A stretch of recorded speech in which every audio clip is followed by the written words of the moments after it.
Hey guys, today we will be reviewing UGREEN Apple compatible AirTag. Now these things are much cheaper than the original Apple Airtag. Now let's unbox and see what is inside.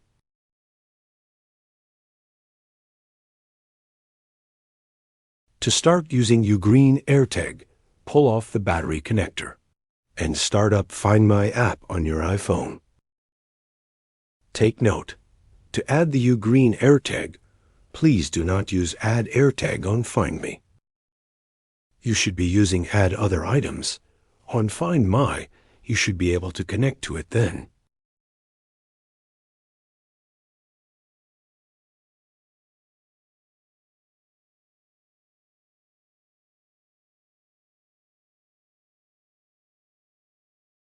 Proceed to add name, icon to the UGREEN AirTag. You can even update the firmware on the UGREEN unit.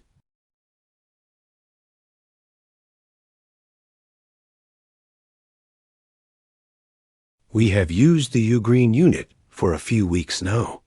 It seems to be performing exactly like an Apple Airtag.